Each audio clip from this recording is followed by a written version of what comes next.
quick hit record here. Great. Make sure I don't accidentally leave the meeting when I get those notifications. Well, good morning, everyone. I can't see the chat right now, and as you'll learn really quickly, I'm not Mr. Tech Savvy. So at least if you see chats or something or questions or something come up, honestly, feel free to throw them out during the presentation. Doesn't bother me a bit. Actually, probably kind of prefer that. That way it's fresh in the asker's mind and we can address things as they go.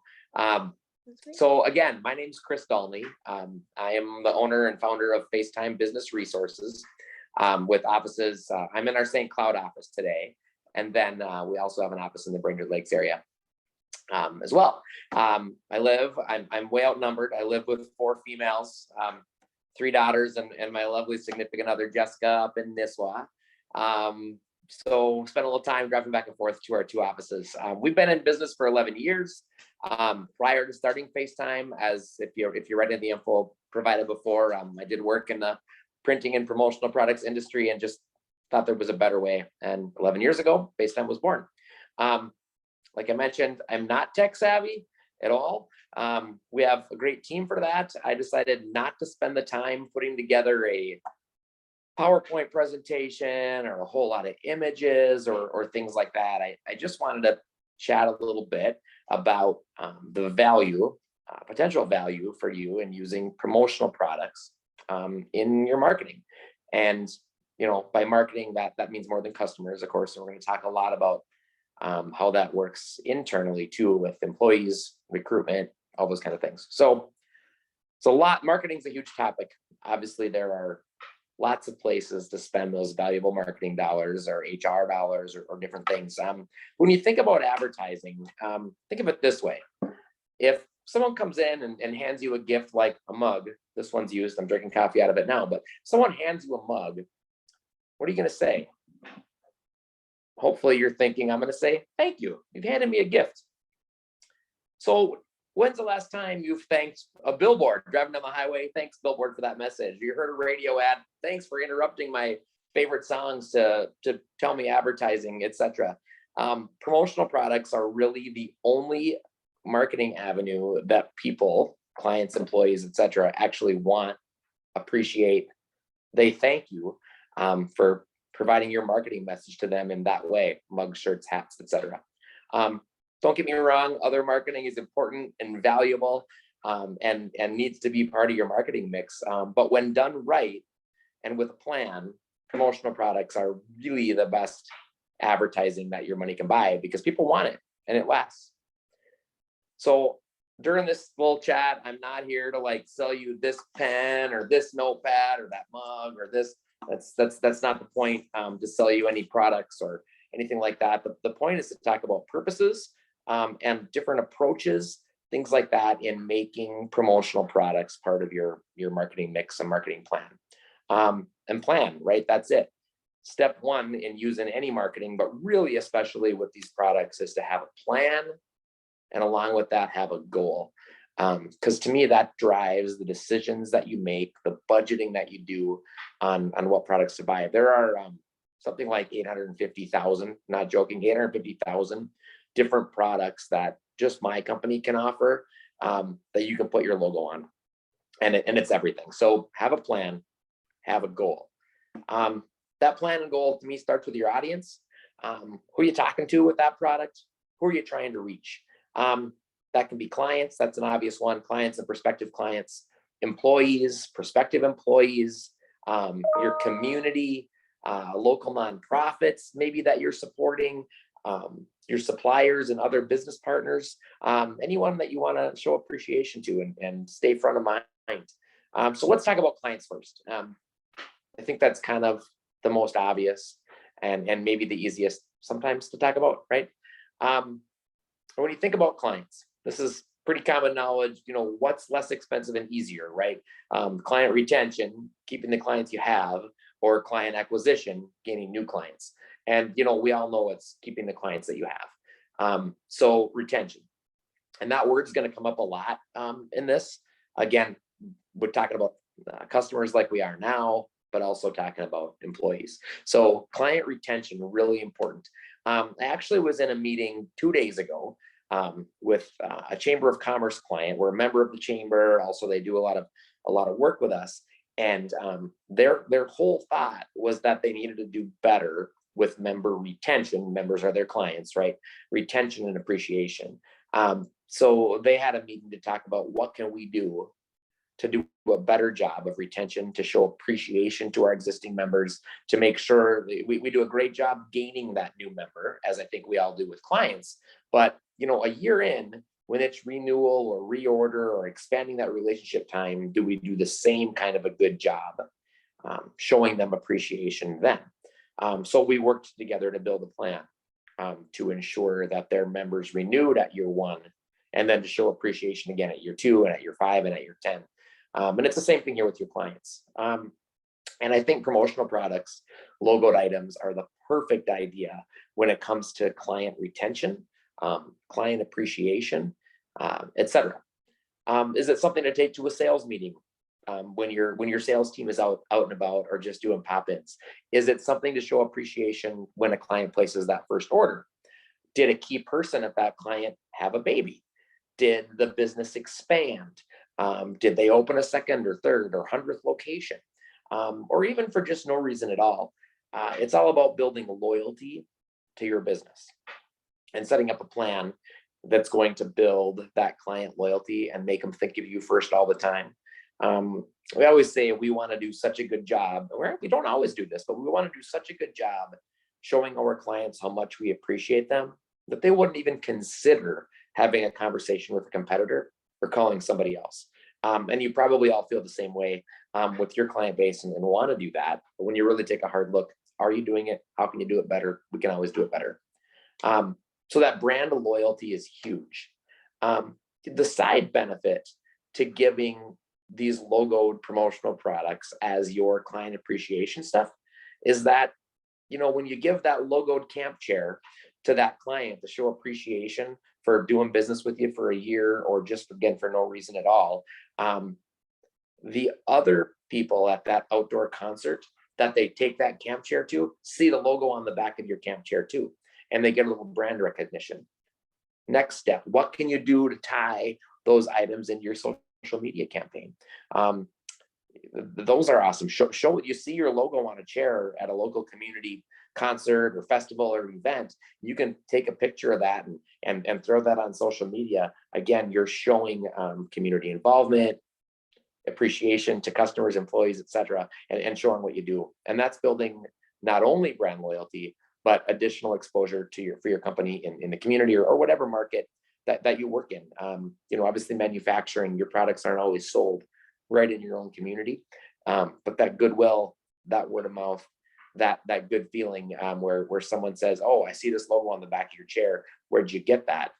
Those connections are important, and promo products go a long ways towards that. And again, camp chair, one idea. Maybe it's a hat that has the same idea as well, a cooler. The options, like we said, 850,000 different choices, totally endless.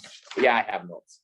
I was told I need to have notes. I can talk about what our company does and the products that we offer until it's dark out tonight, or probably until spring comes around again, but maybe never get through this if I'm not required to follow my steps. And I'm told that a lot. So that's cool. So let's move on from clients, because I think in today's world, in today's economy, market, whatever you want to call it, employees and employee retention can be the bigger topic, and probably especially in the manufacturing world. We work with a ton of manufacturers here in the St. Cloud area and throughout the state, and even some across the country. And recruitment, retention, etc., are so important. So again, retention, capital letters, morale, being part of that team. It's the same situation with retaining an existing good employee versus acquiring, attracting, recruiting, hiring, training a new employee. Same thing, same comment as with clients. It's much easier, and less expensive to retain your existing good employees than it is to try to hire and train new ones. one of the best ways to keep employees, I mean, obviously pay, right? You got to pay them, and you got to pay them well, especially in this market. But beyond that, so many studies have shown that employees want to feel valued and feel like they are part of the team. And I don't think there's any better way to do that than giving them an item a couple of times a year. Whether that's outfitting them in t-shirts for a safety program, whether it's a hat, again, the camp chair thing. I just love that idea, so I keep bringing it up. The options are endless. It doesn't really matter probably that much what the product is. The backpack, you name it, to say we value you, you're a part of the team. So also when the person has that camp chair out, for example, or cooler, and they're at that community event and someone sees it and says, oh, do you work at XYZ company? And they say, they're feeling good about it. Yeah, I work there. It's a great place. You should check it out. It's important to keep that going. Keep taking it a couple of steps further. If you really want to make those folks feel valued, think about something for the spouse and the kids, the husband or the wife, the children, kind of knowing what's going on and giving some items. If you have a company picnic, have some cool stuff for the kids that have the logo on it too. Kids are proud of where their parents work. And that's another way to do it. So events, employee anniversaries, etc. A great way to do recognition programs, safety programs fit into this as well, is using an online store for employee recognition, where employees can go select their own hoodie or hat or tote bag or cooler or whatever that is, using coupon codes or incentive rewards that you provide to them based on anniversaries, achieving goals, any of those kind of fun things. So I would encourage you to look into options like that if that fits your company as well. So we talked about 850,000 different items being out there, and I don't even know if that counts the apparel choices. So you say, yeah, I love all these ideas. I want to do a better job retaining existing customers, existing employees, all that fun stuff. But how in the world do you go about even choosing? How do I set my budget? And again, keep in mind, it all starts with what's your purpose. In the promotional product world, sometimes inexpensive makes great sense. You just need to get something out there. You don't need to spend much. And sometimes that's really true. Other times, buying a higher quality and higher price item really does matter. Let's talk a little bit about both of those. Again, it all starts with the audience. Are you trying to just get your logo in everyone's hands at a parade or at a community festival or the county fair, etc.? Then you want to go cheap, right? Temporary tattoos, lip balms, can coolers, frisbees, bandage dispensers, etc., etc. Those are kind of those branding pieces. You just want to get the name out there. Maybe you're doing a community business event or local trade show, because even those folks that are just non-qualified leads that are there to put the free item in their tote bag, they're expecting to be able to pick up a pen or an inexpensive Post-it note or etc. Don't disappoint them. Have that stuff. It doesn't cost much. Maybe you're sponsoring a youth bicycle race or bicycle rally or something, and you want to hand out the water bottles. My recommendation, again, go cheap. Buy the cheap ones. Half of them are going to be lost or forgotten at the event anyway. These are kids. We all know they're irresponsible, right? I've got 3. So I think those are some great uses when you want to buy something that costs like 75 cents or $1 or $2. And there's an unending list of items like that fit almost any kind of an event, any kind of a purpose, any kind of an audience. However, if you want your prospective client or employee to use the item that you're giving them for longer than that first day, maybe you want to give them with coffee mugs or a travel mug or something as a really standard example. My huge advice is don't buy the cheap travel mug that leaks and ends up at the back of that one cabinet that we all have, that when you open it, half the water bottles and travel mugs come tumbling out. And like once a year, we make everybody in the house throw them away, purge them. At least we do in our house because we've got a lot of that. Or they end up on the garage sale or something. You don't buy that, because if it's not getting used, a $4 travel mug might feel like a great value. But if it's not going to actually be used, is it really a great value if it ends up in the back of the cabinet? That's a point that I recommend spending a little more money. Maybe instead of buying 200 of them, you can only buy 100 of them, but you're buying 100. That's going to be somebody's go-to travel mug, or go-to water bottle, or go-to backpack cooler, or go-to tote bag, whatever that item is. So whatever the item is, if you want this to really have a long life, I think that it's really smart to buy the nicer one. Make it their go-to, make it their favorite. Because then you're portraying the value that you want. So that kind of same idea applies when you're looking at wearables like t-shirts and hats and fun things like that. Is it for a one-day event? Do you just want to get as many of those hats out there, for example, or t-shirts as you can? Because that t-shirt's probably only going to be worn at the event anyway. Then yeah, let's buy the $6 Gildan shirt and make that work. I think it's a smart and it has a great use. On the other hand, if you want this to be a performance t-shirt that this individual is wearing on the regular, using frequently, or a more professional item that they're wearing to company events, or that stocking hat that you wanted to grab all winter long, etc., then in those situations, to me, it makes much more sense to spend the money on a brand name. New Era is a great brand right now at a great value. For example, Nike, Adidas, Under Armour, Oakley, etc. Get something that's quality that they're going to be proud to wear. North Face, Carhartt, these brands that people like, it matters, and they care. And when you give your employee a North Face jacket or a Carhartt jacket versus more of a generic low-end brand, the impact for that employee, I think, is huge. It doesn't mean that there aren't great quality off-brand items out there that people love to get, certainly true, but really think about that use. Think about how many times you want that person to go to the closet and grab that item because it's their favorite.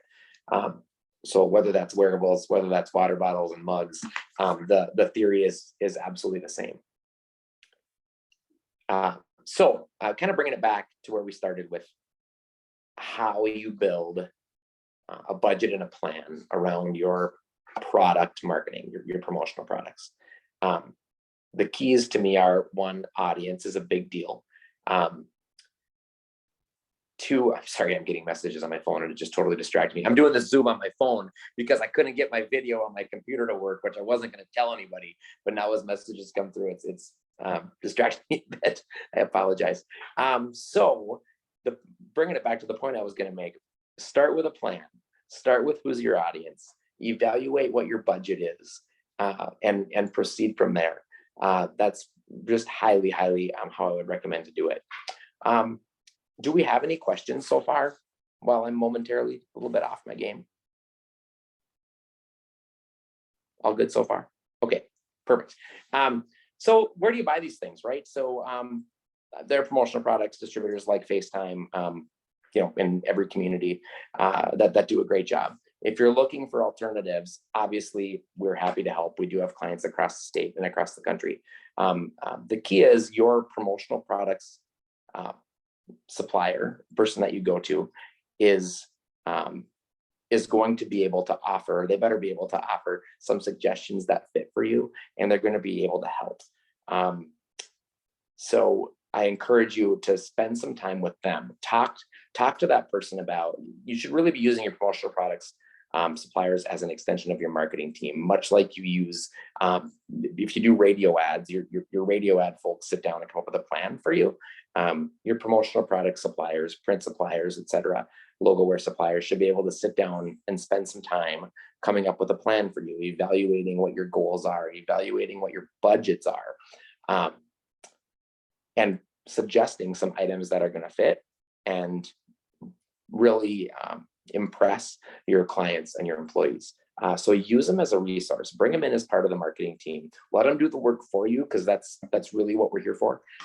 We like to do those kinds of things, and I think that's pretty much true across our industry. And let us help. That pretty much covers my presentation. I can continue talking, but I don't want to waste everybody's time here. That kind of covers the whole thing for me. Elisa, if anybody wants to ask any questions or anything, now would be a good time for that. Absolutely. I don't see any in the chat, but certainly we'll open it up to anybody that has questions.